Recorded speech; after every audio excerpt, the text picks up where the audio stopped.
Olá pessoal, tudo bem? Vamos dar início aí à nossa segunda semana do PET 5. Temática de hoje, o que é sistema solar? O que é sistema solar? O sistema solar é um conjunto de corpos celestes que gravitam na órbita de um Sol. Ou seja, lembrando que o Sol é uma estrela. O nosso sistema solar é formado por 8 planetas, dezenas de satélites naturais, milhares de asteroides, meteoros, meteoroides e cometas que giram em torno do Sol. Aqui seria um esquema, que mostra o nosso sistema solar aí. Como se formou o sistema solar? O Sol e o Sistema Solar tiveram origem há 4,5 bilhões de anos a partir de uma nuvem de gás e poeira que girava ao redor de si mesma. Sob a ação do seu próprio peso, essa nuvem se achatou, transformando-se num disco em cujo centro formou-se o Sol. Dentro desse disco, iniciou-se um processo de aglomeração de materiais sólidos, que, ao sofrer colisão entre si, deram lugar a corpos cada vez maiores, os outros planetas. A composição de tais aglomerados relacionava-se com a distância que havia entre eles e o Sol. Longe do astro, onde a temperatura era muito baixa, os planetas possuem muito mais matéria gasosa do que sólida. É o caso de Júpiter, Saturno, Urano e Netuno.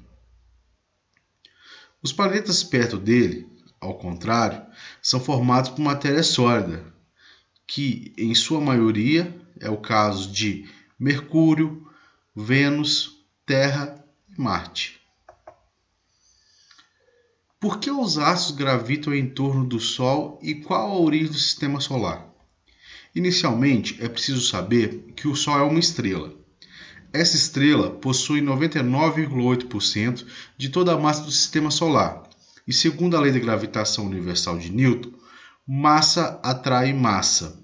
Assim, o Sol atrai tudo que existe em sua volta e aprisiona uma série de astros e corpos celestes em sua órbita, formando o que chamamos de sistema solar. Algumas hipóteses tentam explicar a origem do sistema solar, sendo uma delas a hipótese nebular.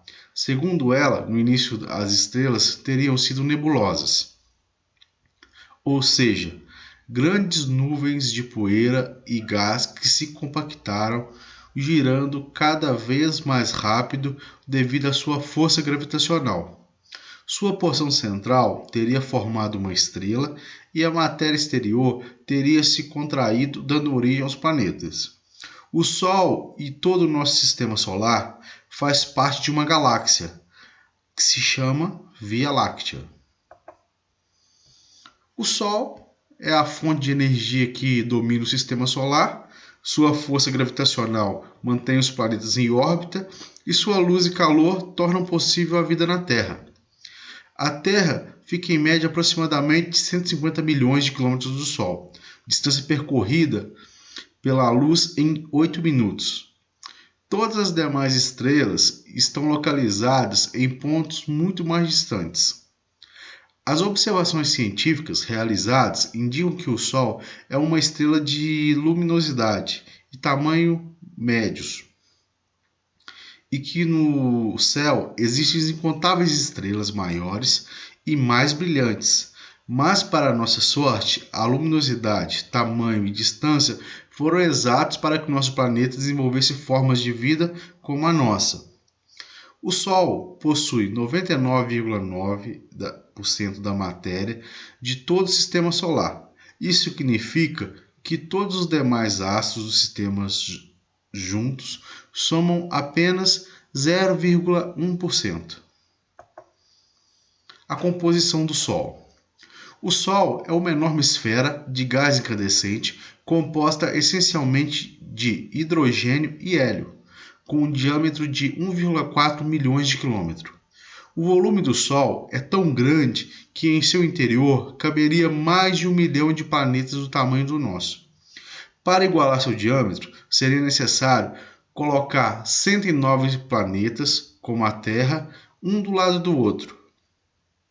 No centro da estrela encontra-se um núcleo, cuja temperatura alcança os 15 milhões de graus centígrados, e onde ocorre o processo de fusão nuclear, por meio do qual o hidrogênio se transforma em hélio. Na sua superfície, a temperatura do Sol é de cerca de 6.000 graus Celsius. A estrutura interna do Sol. A estrutura interna do Sol é composta pela fotosfera, cromosfera e a coroa. Em seu núcleo são encontrados diversos elementos. Diariamente recebemos o dia claro, bem iluminado. Isso acontece graças à luz emitida pelo Sol, que, por sinal, é a maior estrela do Sistema Solar. A palavra Sol vem da palavra solis, do latim. Em nossos estudos, aprendemos que todos os outros corpos que fazem parte do Sistema Solar, como por exemplo a Terra, os asteroides, os cometas, estão orbitando o Sol. O núcleo. O Sol é composto principalmente por elementos hidrogênio e hélio, mas também possui elementos como ferro, níquel, oxigênio, silício, etc. Sua energia é criada na zona profunda do núcleo, com temperatura e pressão altíssima, e lá ocorrem as reações nucleares. Estudos realizados pelos cientistas descobriram que 700 milhões de toneladas de elementos de hidrogênio são transformados em cinzas do elemento hélio, exatamente a cada 1 segundo. Em uma parte do Sol, chamada zona de irradiação, a energia produzida é transferida para outra zona pelo mesmo processo de propagação da luz, ou seja, pelo processo de irradiação. Com isso, essa energia não depende de nenhum meio para se propagar. A zona de convecção. Já uma outra camada do Sol, a chamada zona de convecção, que é onde a energia produzida tem comportamento semelhante à convecção térmica, a camada do Sol que está tendo contato com a zona de radiação irá se aquecer mais. Com isso, sua densidade irá diminuir, fazendo com que essa camada suba para a superfície e a camada que está na superfície desça. Entretanto, novamente em contato com a zona de irradiação. Dessa forma, podemos dizer que esse é o mesmo processo que acontece quando aquecemos a água em um recipiente. Aqui nós temos uma imagem que mostra a estrutura interna do Sol, né? Podemos observar aqui o núcleo, né? A fotosfera, a cromosfera e a coroa. E aqui seriam as proeminências, né? Que seria essas chamas, parece um pouco com chamas, né? Temos também as manchas que aparecem, né? Que muda essa coloração aí, assim, do Sol. E a zona de convectiva, né? E a zona radioativa da estrutura interna do Sol. Lembrando que, em atividade, quando perguntado sobre as partes da estrutura interna do Sol, eu quero apenas que escrevam cromosfera, fotosfera e coroa.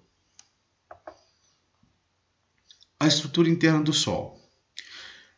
Fotosfera é a parte do Sol composta por inúmeras estruturas hexagonais, bem pequenas, que também podem ser chamadas de grânulos.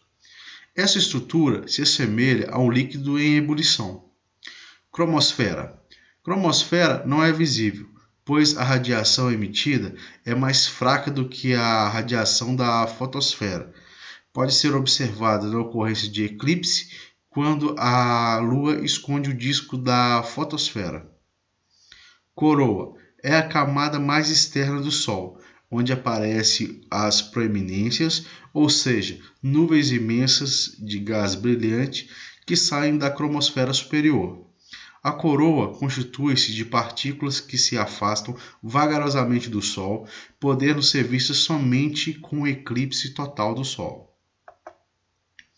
Bem, pessoal, esse seria a nossa aula relacionado ao sistema solar e um pouco mais, um estudo mais aprofundado do Sol. Espero que tenham gostado. Até a próxima.